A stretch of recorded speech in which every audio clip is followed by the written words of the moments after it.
Bismillahirrahmanirrahim. Assalamualaikum warahmatullahi wabarakatuh.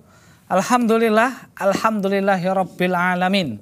Wassalatu wassalam ala nabiyina Muhammad wa ala alihi wa ashabihi wa man tabi'ahum bi ihsanin ila yaumiddin. Amma ba'du.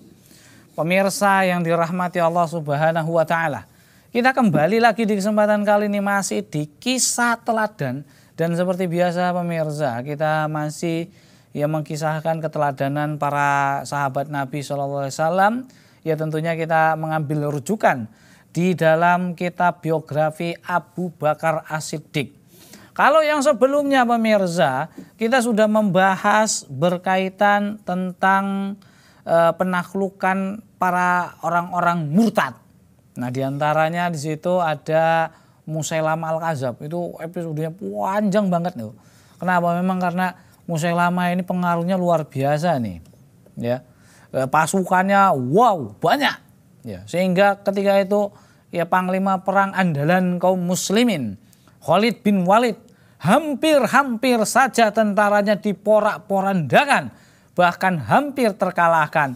Namun atas izin Allah Subhanahu wa taala, akhirnya Allah Subhanahu wa taala kembali memberikan kemenangan kepada kaum muslimin tentunya itu. Maka pemirsa yang dirahmati Allah Subhanahu wa taala, kali ini tentunya kita akan lanjutkan karena penaklukan yang terjadi di era Abu Bakar As-Siddiq belum selesai. Masih ada beberapa daerah lagi yang ditaklukkan di zamannya Khalifah Abu Bakar As-Siddiq. Maka pemirsa yang dirahmati Allah Subhanahu wa taala, ya. Ini luar biasanya. Pasukan itu kalau udah menang itu ya bukan dikasih leha-leha aja, enggak. Dikasih liburan apa udah pensiun, enggak. Ya, tapi Abu Bakar tetap fokus ke depan. Ke depan untuk menaklukkan daerah-daerah yang lainnya lagi. Karena masih banyak perluasan Islam ya di era Abu Bakar itu memang nggak terlalu signifikan dibandingkan dengan di zamannya Umar bin Khattab ataupun yang lainnya. Tapi ini pemirsa yang dirahmati Allah Subhanahu wa taala, ingat nih bidayahnya Abu Bakar ini susah. Karena untuk menaklukkan orang-orang yang murtad itu, Allahu Akbar. Ini diperlukan perjuangan yang sangat luar biasa. Wah. Alhamdulillah ketika kemenangan diraih oleh kaum muslimin, maka Abu Bakar fokus kembali untuk menaklukkan daerah-daerah yang lainnya. Maka pemirsa yang dirahmati Allah Subhanahu wa taala, tujuan berikutnya adalah setelah menaklukkan orang-orang di bumi Yamamah yang dipimpin oleh Musailamah Al-Kadzab sang pendusta, maka yang berikutnya adalah negeri Syam, yaitu Irak. Yang ketika itu di bawah pemerintahan Persia, super powernya di zamannya. Kali ini pemirsa, negara Irak ini ya, ini penaklukannya juga memiliki kisah tersendiri, ya. Dan patut untuk kita kisahkan di kesempatan kali ini. Jadi Abu Bakar itu selain sebagai seorang pemimpin yang karismatik, pemimpin yang zaki dan cerdas, pemimpin yang bukan hanya omon-omon aja. Pemimpin yang bukan hanya sekedar memerintahkan rono rene aja. Melainkan dia juga ahli dalam meracik sebuah strategi. Jadi tentaranya itu pemirsa, itu diperhatiin. Ya. Bukan hanya sekedar udahlah saya serahkan semuanya sama panglima perang tertinggi ini. Enggak. Abu Bakar punya ide cemerlang yang lain. Kecerdasan Abu Bakar ini sangat luar biasa pemirsa. Dia bisa memanfaatkan orang-orang yang ada di sekitarnya. Para sahabat-sahabatnya itu dia manfaatkan. Sehingga apa pemirsa? Sehingga ya muncul di sana ya perlombaan yang sehat. Bukan saling menjatuhkan, enggak. Namun ini perlombaan yang sehat sehingga perlombaan itu mendapatkan nilai positif dan bisa menaklukkan daerah-daerah. Nah, jadi penaklukan Irak ini pemirsa, ya, tentunya masih tetap dipantau oleh pasukan ataupun dari Abu Bakar As-Siddiq secara langsung nih pemirsa. Nah, jadi untuk menaklukkan Irak ya target berikutnya yaitu tetap diperintahkan sosok Khalid bin Walid ya sebagai panglima perang tertinggi yang telah mengalahkan tentara dari Musailamah Al-Kadzab di Yamamah, itu langsung diperintahkan oleh Abu Bakar untuk fokus menuju ke penaklukan yang lainnya. Ke Irak, kali ini Irak. Nah, pasukan pertama yang dipimpin oleh ya Khalid bin Walid pada saat itu yang sekarang ini berada di bumi Yamamah ya, telah merasakan kemenangan yang Allah anugerahi kepada kaum muslimin ketika itu di bumi Yamamah. Maka ketika itu ya Abu Bakar As-Siddiq pun mengirimkan surat langsung ya kepada Khalid bin Walid. Nah, yang pada saat itu berada di negeri Yamamah. Nah, dan isi dari surat tersebut adalah ya untuk memberikan perintah kepada Khalid bin Walid ya untuk menyerang ya negeri Irak dari daerah barat daya. Dari sebelah, kalau barat daya itu agak-agak atas sedikit lah gitu ya kan. Nah, tahulah antum mungkin tergambar tuh posisi Irak itu di mana. Ini Iran sini, di Jaziratul Arab ya. Iraknya gitulah. Antum lebih paham itu. Coba antum tengok Google Map, tengok negeri Irak itu daerah mana. Nah, itu dia.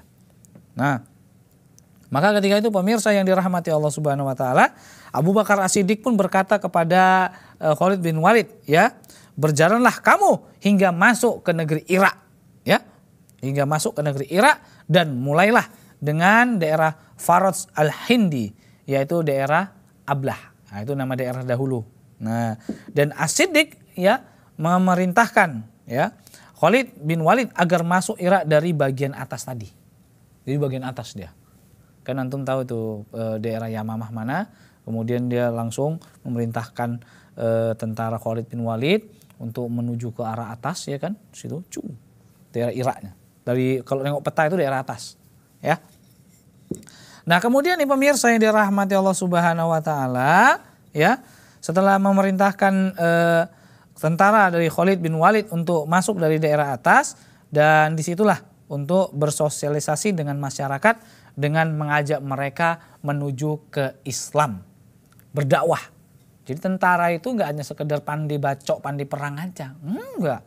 Tapi harus pintar juga dalam berdakwah. Nih plusnya tentara kaum muslimin. Dai semua itu. Jadi yang perang sana bukan hanya tentara tok, tapi mereka itu pada dasarnya adalah kader-kader yang siap untuk mengajak orang dalam keislaman. Mereka para duat, mereka para dai yang mengajak kaum muslimin, yang mengajak orang-orang untuk masuk ke dalam Islam. Itu mereka tentara kaum muslimin. Nah, dan pesan dari seorang Abu Bakar ya, apabila mereka berkenan, maka mereka akan masuk ke dalam Islam. Dan apabila mereka menolak, maka minta ya jizyah sama mereka. Namun ketika mereka udah ditawari Islam tidak mau, disuruh bayar jizyah juga tidak mau, maka ya kalau mereka juga masih belum mau, ya udah ditawari itu, solusi terakhir perangi mereka. Wah, udah tawarin masuk Islam tidak mau, ditawarin suruh bayar jizyah tidak mau, bayar pajak juga tidak mau, ya udah kalau gitu angkat senjata kita. Nah, itulah istilahnya. Maka ketika itu Abu Bakar juga memberikan perintah agar ya tidak memaksa orang untuk berjalan bersamanya. Artinya apa? Ya misalkan ada orang yang masuk Islam, ayo kalian harus wajib melu aku untuk berperang menaklukkan Irak. Oh enggak mau aku Walid. Wow tak paksa gue. Enggak boleh, enggak boleh. Abu Bakar memerintahkan kepada Khalid bin Walid agar tidak memaksakan kehendaknya untuk mengajak mereka semua wajib militer. Enggak. Jadi yang diperintahkan apa? Yang mau aja. Ajak tetap. Kalau mau ya monggo. Kalau enggak mau ya wis. Nah gitu. Dan ingat nih pesan dari seorang Abu Bakar As-Siddiq. Ya. Dan kamu tidak meminta bantuan kepada orang-orang yang murtad. Atau pula orang-orang yang dulunya murtad sudah masuk ke dalam agama Islam kembali, jangan sekali-sekali kamu minta bantuan mereka. Ini hati-hati, ojo sampai ya mereka itu yang sudah murtad tadi dimintai bantuan, jangan-jangan nanti bisa jadi pengkhianat, kan bahaya. Apalagi mereka masuk Islamnya gara-gara ditaklukkan dengan pedang. Nah, maka itu pemirsa yang dirahmati Allah Subhanahu wa taala, nah itulah tadi salah satu perintah ya dari Abu Bakar As-Siddiq kepada Khalid bin Walid agar mengajak dengan tanpa paksaan kepada orang-orang yang dilewatinya. Subhanallah. Maka pemirsa yang dirahmati Allah Subhanahu wa taala, bagaimanakah kelanjutannya? Apakah Khalid bin Walid mampu menaklukkan Irak dengan strategi awal yang diberikan pesan oleh seorang Abu Bakar As-Siddiq? Insya Allah akan kita ceritakan kembali setelah jeda yang berikut ini. Jangan kemana-mana, tetap bersama kami di Kisah Teladan.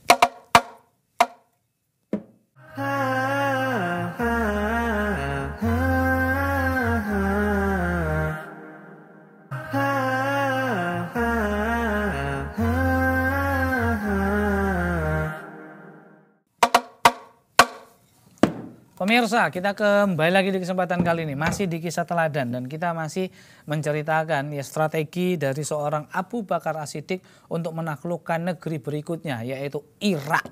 Ya pemirsa, tadi di segmen yang pertama udah kita ceritain tuh bagaimana strategi atau pesan-pesan dari seorang Abu Bakar As-Siddiq kepada sang panglima perang yaitu Khalid bin Walid. Ya, bahwasannya pemirsa dia untuk diperintahkan dari Yamamah menuju ke Irak dari sebelah barat daya ya untuk menaklukkan Irak. Nah, maka pemirsa dan pesan-pesan yang tadi sudah disebutin dan itulah sebuah pesan dari sang khalifah untuk sang panglima perang. Maka pemirsa yang dirahmati Allah Subhanahu wa taala, tidak hanya cukup sampai di situ saja. Tentunya Abu Bakar memiliki strategi lain untuk menaklukkan Irak. Ya, selain tentara yang dipimpin oleh seorang Khalid bin Walid yang baru menaklukkan negeri Yamamah, ya ketika itu pemirsa yang dirahmati Allah Subhanahu wa taala, ya Abu Bakar As-Siddiq juga mengirimkan tentara yang lainnya untuk membantu Khalid bin Walid. Ya, di antaranya adalah pasukan kedua yang dikirim oleh seorang Abu Bakar As-Siddiq yang dipimpin oleh Iyad bin Ghanam. Nah, Iyad bin Ghanam ini pada saat itu pada dasarnya sedang berada di wilayah antara An-Nabaj dan Hijaz ketika itu. Maka As-Siddiq ia mengirimkan surat kepadanya agar untuk menyerang Irak dari sebelah timur laut. Nah, itu mulai dari daerah wilayah yang namanya Al-Musayyikh. Nah, namanya angel. Ya, kalau makan ubi rebus ya. Nah, maka As-Siddiq ya Abu Bakar As-Siddiq ketika itu ya berkata kepadanya yaitu Iyad bin Ghanam, ya, berjalanlah kamu hingga Al-Musayyikh dan mulailah dari sana. Kemudian masuklah ke Irak dari bagian atasnya hingga kamu bertemu dengan tentaranya Khalid bin Walid. Ya, dan perintahnya ditambah lagi dengan mengatakan ya, dan izinkanlah orang yang ingin kembali. Ya, jangan dipaksa. Dan kamu berdua jangan melakukan penaklukan dengan orang-orang yang berangkat karena terpaksa. Ini mau menaklukkan tempat tapi terpaksa. Ya, ini namanya tugas. Arep Bali, arep mulai orang entuk, orang jenderal. Ya piye lah. Gelem gak gelem maju lah aku perang maju. Perangnya gak semangat kalau terpaksa. Makanya perintah dari Abu Bakar As-Siddiq untuk yang mau-mau aja. Kalau yang udah enggak ya mau pulang ya monggo, jangan dipaksa untuk perang. Itu pesan Abu Bakar. Karena memang itu akan menjadi mudarat. Ya. Kalau orang yang terpaksa perang, perangnya dia apa ya? Takut-takut. Serbu kata panglima perang. Ayo serbu. Ya, kok menang sampean? Dhisik lah, dhisik. Wah, dhisik lah sampean. Gitu nanti udur-uduran. Atau perang apa? Ayo maju, ayo bacok gue. Enggak semangat perangnya gitu. Tapi kalau memang tulus dari hati yang paling dalam, memang mencari ridho Allah Subhanahu wa taala, enggak memikirkan yang lain-lainnya, mati syahid atau hidup mulia, maju perang. Itu enggak ada yang takut. Maju semangat. Oh, tentara yang apapun orang kafir pun, oh, rene gue, wani. Ya wani. Tentara kaum muslimin enggak takut, misal. Tebacok kowe modar, kowe mati, mulia aku. Aku tebacok, aku mati, sakit aku. Tapi kalau memang yang udah arep maju, alah. Markonah nang ngomah wis ngenten-ngenteni nunggu-nungguin. Jadi perangnya itu apa ya, terpaksa gitu. Ada unsur-unsur wedi matinya itu ada gitu. Tapi kalau memang yang betul-betul lillahi ta'ala, nggak takut. Mau lawannya wong Persia, mau lawannya wong Yahudi, mau lawannya wong sopo-sopo, gak ada gentar-gentari. Mau badannya guti, mau badannya ciut, mau badannya kerempeng, atau juga raksasa pun dilawan tanpa rasa gentar, tanpa rasa takut. Kaum muslimin. Nah itu pemirsa yang dirahmati Allah Subhanahu wa ta'ala. Dan tidak hanya itu pemirsa ya. Tentunya maksud dari Abu Bakar ini melarang mereka berdua agar tidak memaksa ya orang Khalid bin Walid dengan ia tadi memaksa tentaranya untuk ikut berperang ya. Maksudnya adalah seseorang itu untuk melakukan peperangan bersama mereka berdua itu barang siapa yang maju diperbolehkan, demikian pula yang mengundurkan diri itu diperbolehkan. Ya, agar tidak terjadi mudarat-mudarat yang lainnya gitu. Nah, maka juga As-Siddiq juga memerintahkan kepada Khalid dan Iyad agar mereka berdua pun saling berlomba. Nah, maka diantaranya itu siapa yang cepat sampai di daerah Hira, maka yang paling cepat di Hira mereka akan menjadi pemimpin bagi sahabatnya yang lain. Nah, itu dia. Nah, kira-kira bagaimanakah kelanjutan strategi dari seorang Abu Bakar As-Siddiq? Insya Allah kita akan ceritakan setelah jeda berikut ini. Untuk itu, jangan kemana-mana. Ojo nangdi-nangdi, tetap bersama kami di Kisah Teladan.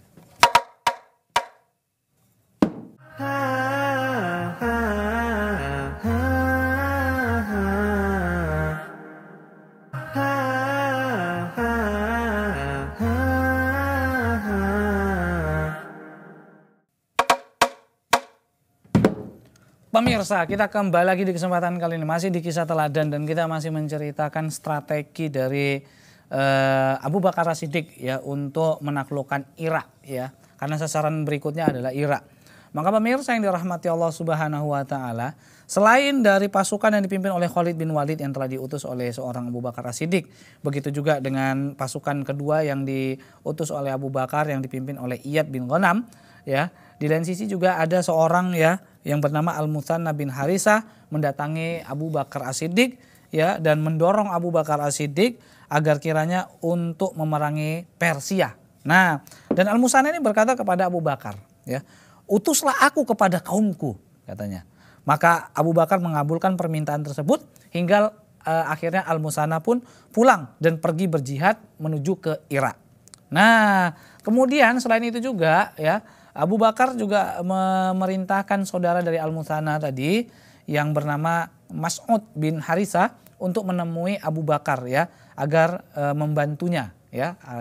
Jadi saudara tadi disuruh, kau jumpain dulu sama Abu Bakar. Nanti kamu datang nyusul untuk bantu aku kan gitu. Maka ketika itu Abu Bakar pun ya menyampaikan sebuah pesan yang dititipkan pesan tersebut terhadap saudara dari Al-Muthanna bin Harisah tadi, yaitu Mas'ud bin Harisah. Bawa surat dia, nanti sampaikan sama saudaramu ini suratnya. Dan isi surat dari Abu Bakar As-Siddiq adalah, "Sesungguhnya aku telah mengutus Khalid bin Walid kepadamu untuk menuju ke tanah Irak. Maka sambutlah ia dengan orang-orang yang bersamamu. Ya. Kemudian bantulah ia dan tolonglah ia. Janganlah kamu tentang perintahnya. Jangan pula kamu menyalahi pendapatnya. Sesungguhnya dia adalah termasuk orang-orang yang disebutkan Allah Subhanahu wa taala dalam firman-Nya dalam surah Al-Fat ayat yang 29 ya. Allah Subhanahu wa taala berfirman, Muhammad itu adalah utusan Allah dan orang-orang bersama dengan dia adalah keras terhadap orang-orang kafir tetapi berkasih sayang sesama mereka. Kamu lihat mereka ruku dan sujud mencari karunia Allah dan keridoannya. Tanda-tanda mereka tampak pada muka mereka dari bekas sujud. Nah, dan dia menjadi amir bagi kalian apabila dia menentukan sesuatu terhadapmu, maka tetaplah kamu dalam ketentuan tersebut. Itulah pesan dari seorang Abu Bakar As-Siddiq kepada seorang ya Al-Muthanna bin Harisah ketika itu. Dan pemirsa yang dirahmati Allah Subhanahu wa taala, di antara ya tentara yang dibawa oleh seorang Al-Muthanna bin Harisah ya diantaranya ada terdapat seorang laki-laki yang bernama Mad'ur bin Addi. Nah, dia ini keluar dari Al-Muthanna dan mengirim pesan ya kepada Abu Bakar As-Siddiq, dan dia mengatakan dari pesannya tersebut ya, sesungguhnya aku adalah seorang dari Bani Ajl ya, yang ahli dalam menunggangi kuda.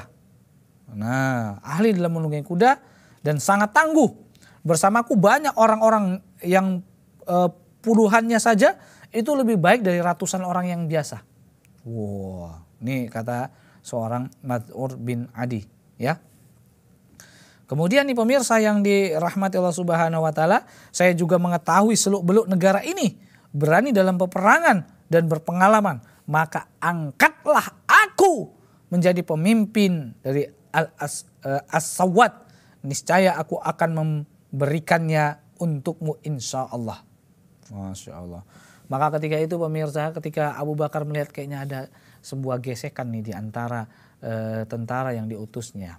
Nah, maka ketika itu pemirsa yang dirahmati Allah Subhanahu wa taala, Al-Muthanna bin Harithah juga menyampaikan pesan kepada seorang Abu Bakar As-Siddiq mengenai ya Mad'ur bin Adi ini ya. Di Al-Muthanna mengatakan, sesungguhnya aku memberitahukan kepada Khalifah Rasulullah bahwa ada seorang dari kaumku yang bernama Mad'ur bin Adi, salah satu Bani Ajl, dengan sejumlah pasukan telah berselisih pendapat ya terhadapku.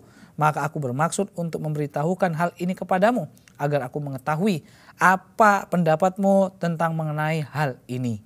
Maka As-Siddiq membalas ya, pertama dari surat dari Mad'ur bin Adi dengan mengatakan ya, tulisanmu telah sampai kepadaku dan aku memahami apa yang kamu sampaikan tentang dirimu dan kelompokmu yang merupakan sebaik-baik kelompok. Maka aku berpendapat sebaiknya kamu bergabung dengan tentara Khalid bin Walid sehingga kamu bersamanya dan tinggallah ya bersamanya di Irak serta tampil bersamanya. Artinya jadilah kamu di bawah komando Khalid bin Walid ya untuk pasukan dari Mad'ur. Dan apakah Abu Bakar As-Siddiq bakal menyalahkan pasukannya dari Al-Muthanna? Enggak. Maka pemirsa, Abu Bakar juga mengirimkan surat kepada Al-Muthanna bin Harithah ya, yang mengirimkan pesan kepada Al-Muthanna bin Harithah, sesungguhnya sahabatmu yang berasal dari Bani Ajl menuliskan kepadaku untuk meminta sesuatu dan aku mengirimkan pesan kepadanya agar dia tetap bersama Khalid bin Walid ya, hingga aku melihat pendapatku yang lain, dan ini adalah pesan kepadamu, aku perintahkan agar kamu selalu di Irak ya hingga Khalid bin Walid keluar darinya. Apabila Khalid sudah keluar dari Irak, maka tetaplah kamu ya tetaplah kamu dalam posisimu. Sesungguhnya kamu adalah orang-orang yang mempunyai kelebihan dan pantas dengan segala keutamaan. Subhanallah. Tidak nyalakan sana, tidak menyalakan yang sini, netral. Abu Bakar yang memerintahkan yang satu untuk ikut Khalid bin Walid, yang satu tetap berada di posisinya ya dengan formasi yang lain. Luar biasa kecerdasan dari seorang Abu Bakar As-Siddiq dalam menyelesaikan sebuah permasalahan dan pengaturan strategi yang luar biasa dari seorang Abu Bakar As-Siddiq. Pemirsa yang dirahmati Allah Subhanahu wa taala, bagaimanakah, apakah dengan strategi tersebut kaum muslimin dapat menaklukkan Irak? Insya Allah akan kita lanjutkan kembali ceritanya di cerita yang berikutnya, di episode yang berikutnya. Untuk itu ya di kesempatan kali ini kita cukupkan dulu sampai di sini. Kami ucapkan jazakumullah khairan wa barakallahu fikum. Mohon maaf atas segala kekurangannya. Kami tutup dengan subhanaka Allahumma bihamdika asyhadu alla ilaha illa anta astaghfiruka wa atubu ilaik. Wassalamualaikum warahmatullahi wabarakatuh.